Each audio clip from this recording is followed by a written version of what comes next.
अस्सलाम वालेकुम, कैसे आप लोग? ठीक ठाक।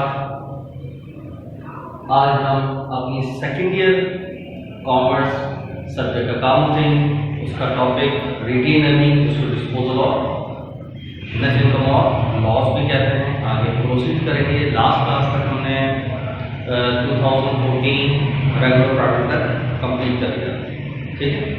अब मज़ीद और आगे देखते हैं। नेक्स्ट क्वेश्चन देखो कब आया है।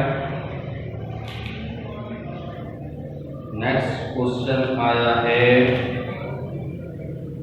2013 प्राइवेट, निकालो 2013 प्राइवेट।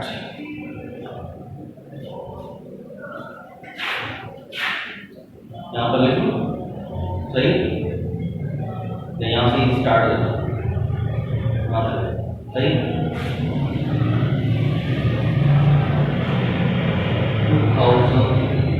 2013 प्राइवेट क्वेश्चन नंबर है 6। 2013 प्राइवेट क्वेश्चन नंबर 6, ठीक है। अच्छा, अब आपके ऊपर है देखना है कि सवाल आसान है तो हम आगे बढ़ जाएंगे, ठीक है, और को खास है तो देख लेंगे, वरना खत्म करेंगे इसको भी, टॉपिक को।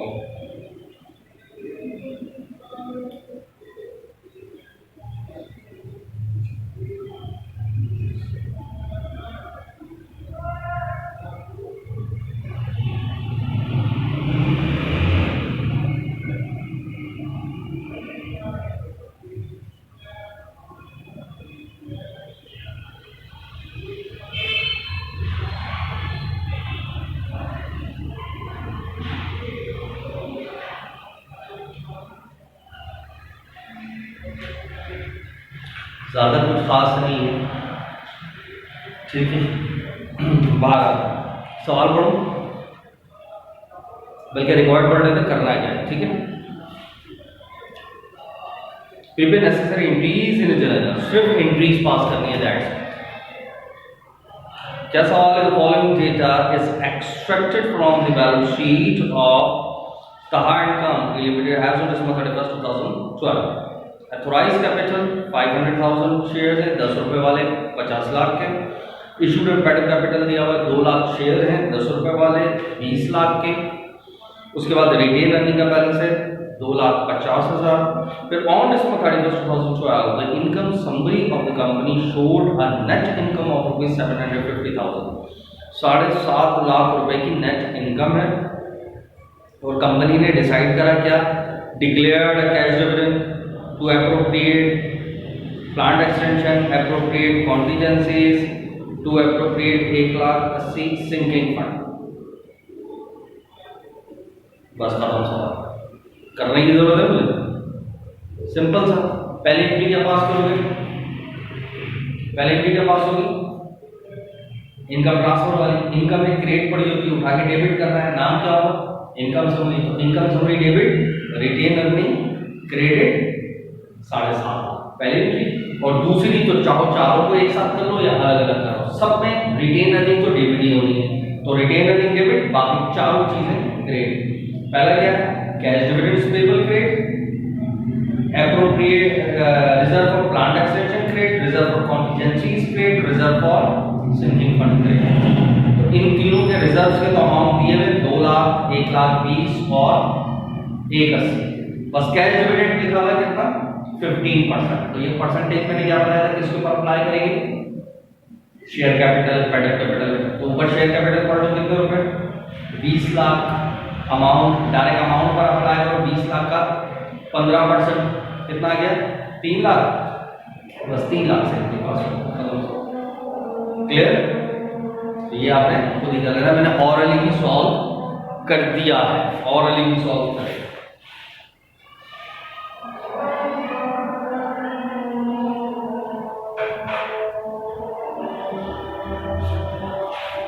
ठीक है, नेक्स्ट देखें।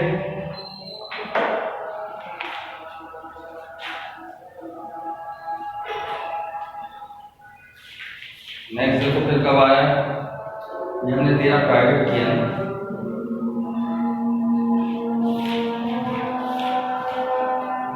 13 रेगुलर, क्वेश्चन नंबर 8।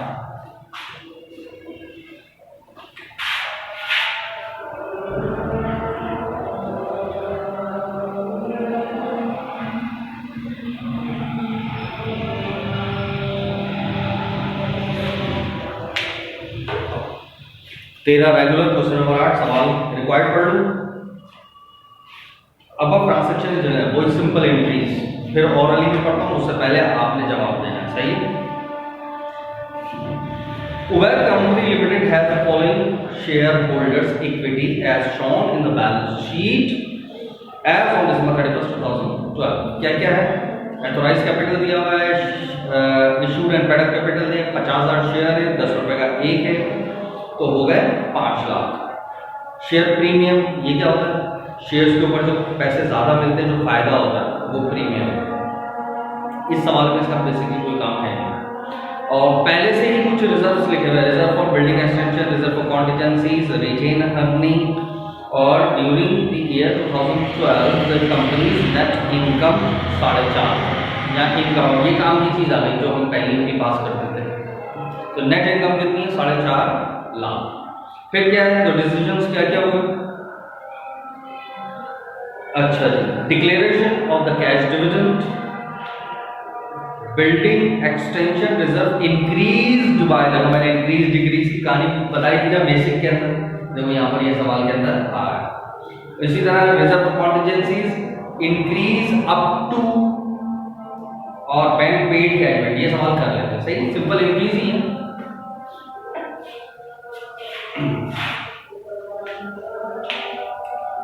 हाँ,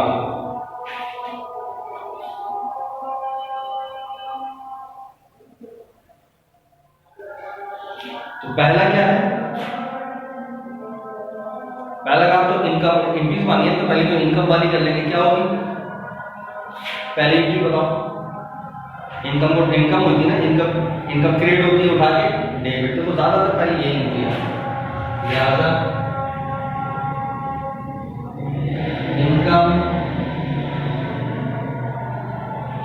इनकम समरी डेबिट और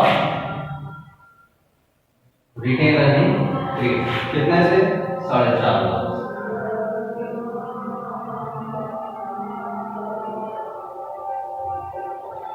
पहले डिक्लेयर, उसके बाद दूसरी declared cash dividend, retain earning debit और कैश डिविडेंड्स पेबल, कितना 10%, किसका निकालेंगे, वो शेयर कैपिटल, ऊपर शेयर कैपिटल पेड कैपिटल कितना है 5 लाख, तो 5 लाख का 10% कितना हो गया 50,000।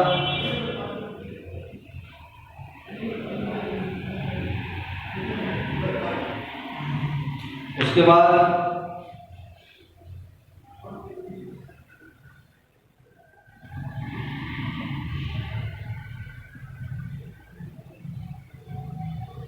बिल्डिंग एक्सटेंशन रिजर्व जो था इंक्रीज्ड बाय 1 लाख से, बाय होकर इतने ही रुपए से बढ़ा, यानी मजीद और क्रिएट कर रहे हैं, तो लिहाजा रिटेन अर्निंग डेबिट और रिजर्व फॉर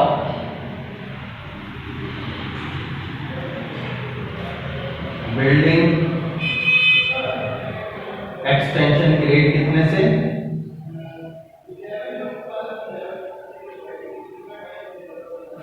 1 लाख से, ठीक है।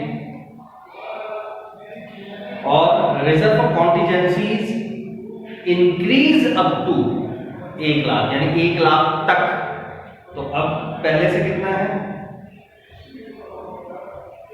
कॉन्टिजेंसीज 50, और करो पहले कितना है 50, ये पहले 50 था, अब इसको आगे बढ़ा कर कहां तक लाना है 1 लाख तक, तो अब यहां पर मैं कितना बढ़ाऊंगी 1 लाख हो जाए, तो डिफरेंस निकालो, कितने का है 50, इस 50 से हम एंट्री पास कर रहे हैं, याद रखना।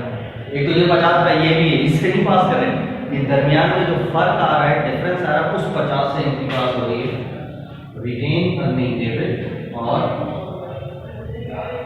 रिजर्व फॉर कॉम्पिटेंसीज ग्रेड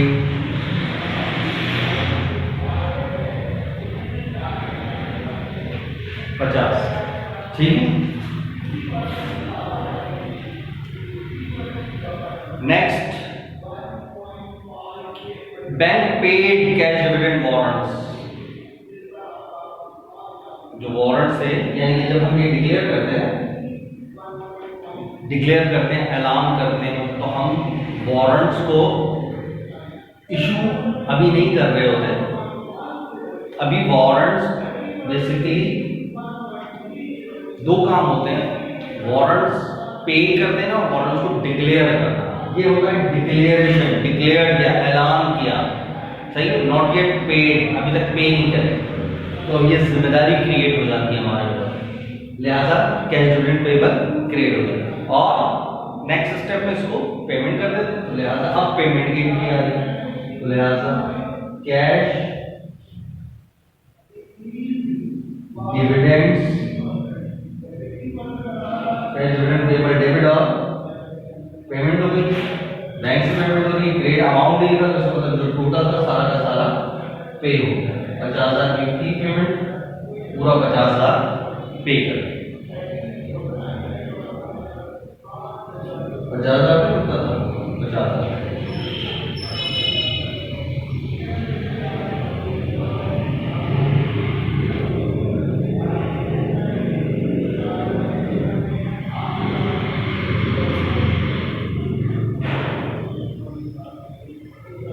बस ये एंट्रीज मांगती है, क्लियर है। सवाल तो ऐसा है जितना कोई टेढ़ा मेढ़ा नहीं था, लेकिन जो नॉर्मल था वही, बस इंक्रीज डिक्रीज वाला केस है। ओके, नेक्स्ट देखें,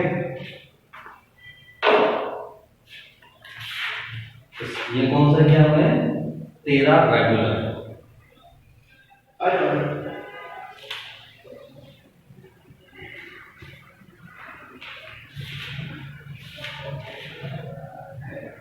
12 प्राइवेट देखो, 12 private,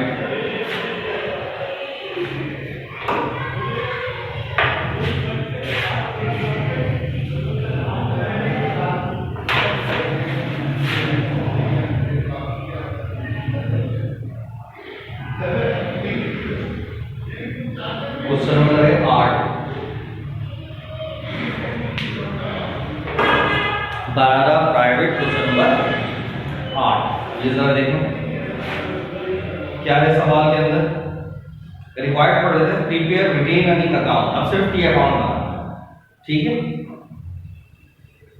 On June 30, 2011, the retained earning account in the book of Indus Company Limited showed a credit balance of 300,000. Retained earning account पहले से बता दी, क्रेडिट में पड़ा हुआ, यानी opening balance 3 lakh. The expense and liability of the company for the year ended on this date showed the net income 550। अब ये काम की बात जो हम एंट्री पास करते हैं ये वाली, तो नेट इनकम हमें पता चल गई 550, जिसको हम रिटेन अर्निंग में ट्रांसफर करते हैं, जैसे income for debit, retain earning, credit balance, which is transferred, आगे लिखा हुआ भी है, टू दी रिटेन अर्निंग। और फिर मजीद क्या हुआ, कैश डिविडेंड डिक्लेयर कर रहा, establish a reserve for the building extension, appropriate 50,000 रुपए reserve for the debenture redemption, establish a reserve contingencies, मजीद 3 चीजें और बिजनेस से निकाल, बस दैट्स यही था। यानी समझ यही सवाल है, इसका टी अकाउंट बनाना है। तो अगर मैं बोलूं इस सवाल का टी अकाउंट बनाओ तो कैसे बनेगा, टी अकाउंट बनाया, सबसे पहले ओपनिंग बैलेंस सवाल में, जैसे सवाल में बोला 3 लाख क्रेडिट, तो पहले 3 लाख क्रेडिट लिखा, फिर बस एंट्रीज को देखते हैं, ठीक है ना, यहाँ क्रेडिट हो रहा है 4.5, तो 4.5 क्रेडिट हो जाएगा, बाकी सब में डेबिट हो रहा है, और तो ये डेबिट हो जाएगा सब, ये टी अकाउंट। लेकिन हम इस सवाल का बनाते हैं, तो इस सवाल को टी अकाउंट बनाइए,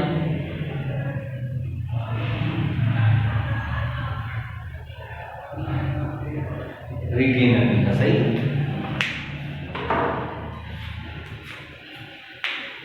सबसे पहले क्या है, ओपनिंग बैलेंस क्रेडिट में 3 लाख, आपने सबसे पहले 3 लाख, अच्छा ये डेट वगैरह अगर दी है तो आप प्रॉपर डेट वगैरह डालें, जून की 30, जून की 30 2011, ये सब कुछ बैलेंस दिया हुआ है।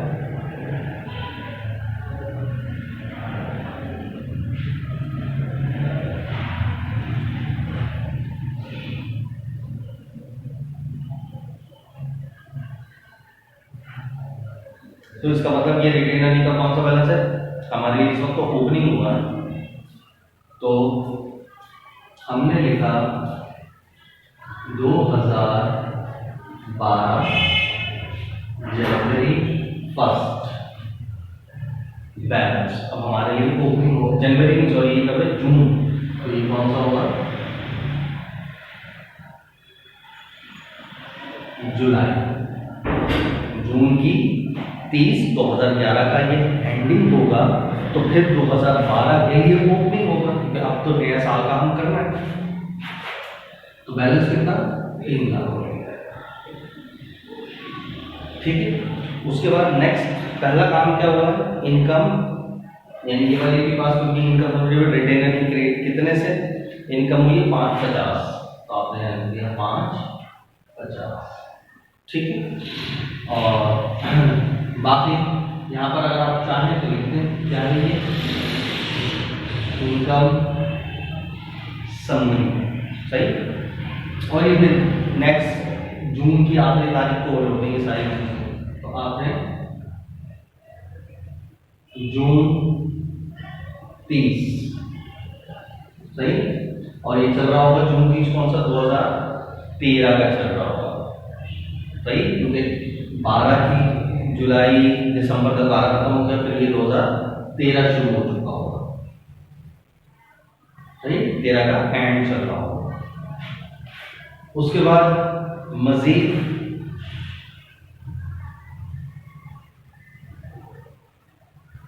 अब कैश डिविडेंड, बाकी सब में तो रिटेन अर्निंग डेबिट हो रहा है, कैश डिविडेंड के लिए retain earning debit, cash dividend credit, तो रिटेन अर्निंग डेबिट